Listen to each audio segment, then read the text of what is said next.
ৰিক্সাৱালাৰ প্ৰেম। দাদা, দাদা, কি কৰি আছনো? ইমানকৈ মাতি আছোঁ, শুনা নাই যে। মণিয়ে আহি তাক গাত হেঁচুকি দিওঁতেহে নয়ন বাস্তৱলৈ ঘূৰি আহিলে। পুৱাৰে পৰা বাৰাণ্ডাত বহি সি আকাশ পাতাল ভাবি আছিল। কি হ'ল ক, এনেকৈ চিঞৰিছ কেলে? অলপ লাহেকৈ মাতিব নোৱাৰ নেকি?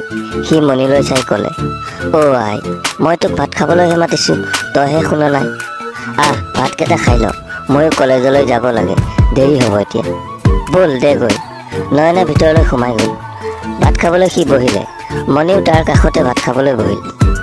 মা দেউতাই ভাত খালেনে মণি? নয়নে তাইক সুধিলে। খালে কেতিয়াবাই। মইহে তোৰ বাবে ৰৈ আছিলোঁ। ভাবিছিলোঁ তই চাগে বাৰীত কাম কৰি আছ।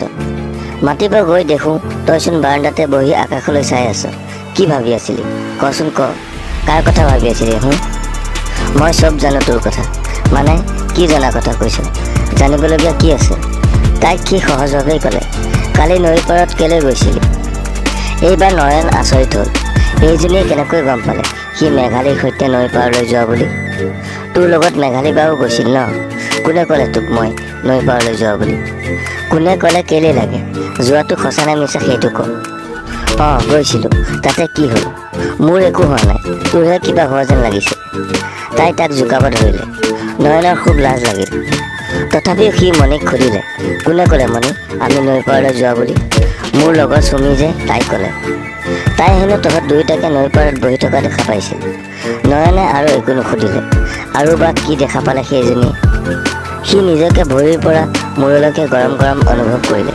মুখেৰে একো নামাতে সি ভাতৰ পাতৰ পৰা উঠি গ'ল। মণি, মই আহোঁ, তই কলেজলৈ যাবি। ৰিক্সাখন উলিয়াই লৈ মণিক ক'লে, যা, মেঘালী বাই তোলৈ ৰৈ আছে। তাৰ চকুলৈ চাই তাই এটা বেকাকৈ হাঁহি মাৰিলে। লাজতে তাৰ মৰি যাওঁ যেন লাগিল। খৰখেদাকৈ সি ৰিক্সাখন লৈ ওলাই গ'ল। নয়ন গৈ মেঘালীহঁতৰ পদূলি মুখত ৰৈ আছে। আজি মেঘালীয়ে ওলাই অহা নাই। অলপ সময় ৰৈ থকাৰ পিছতো মেঘালী ওলাই নাহিল। কি কৰিব কি নকৰিব ভাবি নয়ন মেঘালীহঁতৰ ঘৰৰ ফালে আগুৱাই গ'ল। সি চোতালৰ পৰাই মেঘালীক মাতিলে। নয়নৰ মাত শুনি মেঘালীৰ সলনি মাক ওলাই আহিলে। বৰমা, মেঘালী স্কুললৈ নাযায় নেকি? মাকক দেখি নয়নে সুধিলে। আজি নাযায় বোলে, তাই লগৰ ছোৱালীৰ ঘৰলৈ গৈছে। তুমি আহিলে তোমাক কথাটো ক'ব ক'লে মোক। বেয়া নাপাবা দেই। তেতিয়াহ'লে মই যাওঁ দিয়ক বৰমা। মই আহিছিলোঁ বুলি তাইক ক'ব। কৈয়ে নয়ন তাত নৰল। মনটো তাৰ বৰ বেয়া লাগিল। তাৰ কাৰণে অলপ সময় ৰ'ব নোৱাৰিলে নে তাই? কথাষাৰ তাই নিজে কৈ যাব পাৰিলেহেঁতেন। ইপিনে মেঘালীয়ে নয়নৰ বিষয়ে জানিবলৈ সদানন্দ মাষ্টৰৰ ঘৰ পালেগৈ। কালিৰ পৰাই মেঘালীৰ এটা সন্দেহ হৈ আছে। এনেকুৱা লাগিছে সদানন্দ মাষ্টৰে নয়নৰ বিষয়ে সকলো জানে। ৰাতিপুৱাই মেঘালীক দেখি মাষ্টৰে অলপ আচৰিত হ'ল। তুমি হৰেণ দাদাৰ ছোৱালী মেঘালী নহয়নে? মাষ্টৰে তাইলৈ চাই সুধিলে। হয় খুৰা। আপোনালোকৰ ভালনে? ভাল।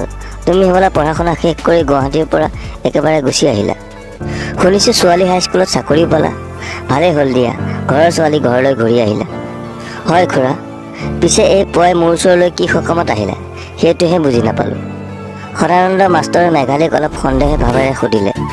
খুৰা, কালি মই আপোনাক নয়নৰ লগত কথা পতা দেখিলোঁ। এটা কথা সুধোঁ খুৰা, নয়নহঁতৰ এনেকুৱা কি হৈছিল যাৰ কাৰণে নয়নৰ নিচিনা মেধাৱী ছাত্ৰ এজনে ৰিক্সা চলাবলগীয়া হৈছে? তুমি মোক নুসুধি নয়নক সুধিব পাৰিলাহেঁতেন। হৈ যোৱা কথাবোৰ সুধি মই তাক দুখ দিব খোজা নাই খুৰা। মনেশ্বৰে খেতি কৰি থাকোঁতে ভালেই আছিল। ঘৰখন চলোৱাৰ লগতে নয়নৰ পঢ়া শুনাৰ খৰচখিনিও খেতি কৰিয়ে উলিয়াইছিল। চলিবলৈ বিশেষ অসুবিধা হোৱা নাছিল। সি পঢ়াত ভাল আছিল বাবে ময়ো কেতিয়াবা 2 টকা দি সহায় কৰিছিলোঁ। নয়নে MA পাছ কৰি PhD কৰাৰ কথা ভাবিছিল। তেনেকুৱাতে এদিন মাকৰ অসুখ হ'ল। ডাক্তৰে ক'লে কঁকালৰ এটা অপাৰেশ্যন কৰিব লাগিব। 2-3 লাখমান টকা লাগিব।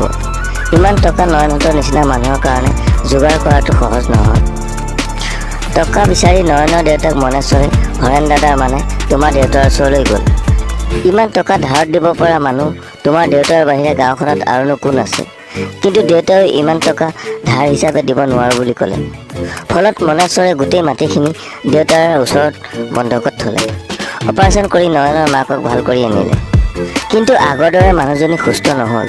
এফালে মাটিখিনি নথকাত নয়নহঁতৰ উপাৰ্জনৰ ৰাস্তাটোও বন্ধ হ'ল। নয়নৰ PhD কৰাও নহ'ল। যোৱা বছৰ মই তাক ৰিক্সা এখন কিনি দিলোঁ। বিনিময়ত সি মোক মাহত 500 টকা দিয়ে। কেতিয়াবা নোৱাৰিলে নিদিয়ে। ময়ো ধৰি নাথাকোঁ। এয়া আছিল নয়নহঁতৰ দুখৰ কাহিনী। সদানন্দ মাষ্টৰে একেৰাহে কৈ যোৱা কথাখিনি শুনি মেঘালীৰ অন্তৰখনে কান্দি উঠিল। চকুযোৰ চলচলীয়া হৈ পৰিল। বেছি সময় তাত থাকিলে মাষ্টৰে তাইৰ অৱস্থাটো বুজি পাব, সেইকাৰণে তাই যাবলৈ ওলাল। খুৰা, এইখিনি জনাৰ কাৰণে মই আপোনাৰ ওচৰলৈ আহিছিলোঁ। মই এতিয়া যাওঁ। খৰধৰকৈ মেঘালীয়ে সদানন্দ মাষ্টৰৰ ঘৰৰ পৰা ওলাই আহিলে। মাষ্টৰৰ ঘৰৰ পৰা তাই বাহিৰে বাহিৰে নয়নহঁতৰ ঘৰ পালেগৈ। নয়নৰ মাক আৰু দেউতাক শুই আছে। মণি কলেজৰ পৰা অহা নাই। তাই ভাবিলে নয়নক লগ কৰিহে ইয়াৰ পৰা যাব। আগফালে বাৰাণ্ডাত থকা চকীখনত বহি থাকিল তাই। আজি নয়ন এতিয়াও আহি পোৱা নাই।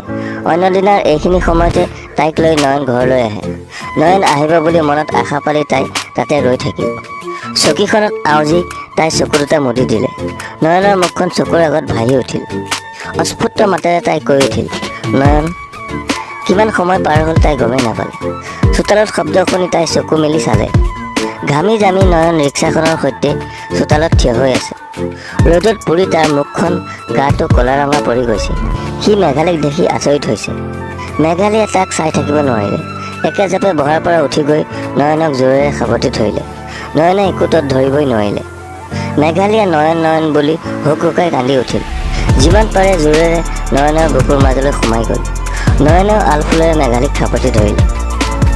বন্ধু বান্ধৱীসকল, আজিৰ এই প্ৰেম কাহিনীটো শুনি কেনে পালে কমেণ্ট কৰি নিশ্চয় জনাব। যদি ভাল পালে তেনেহ'লে ভিডিঅ'টো এটি লাইক কৰি দিবলৈ নাপাহৰিব। আৰু চেনেলটো যদি প্ৰথম ভিজিট কৰিছে তেনেহ'লে চেনেলটো ছাবস্ক্ৰাইব কৰি বেল আইকনটো প্ৰেছ কৰি থ'ব, নিতৌ এনেধৰণৰ কাহিনী পাই থাকিবলৈ। আজিলৈ আহোঁ, আকৌ লগ পোৱাৰ প্ৰতিশ্ৰুতিৰে। ধন্যবাদ। জয় অসম।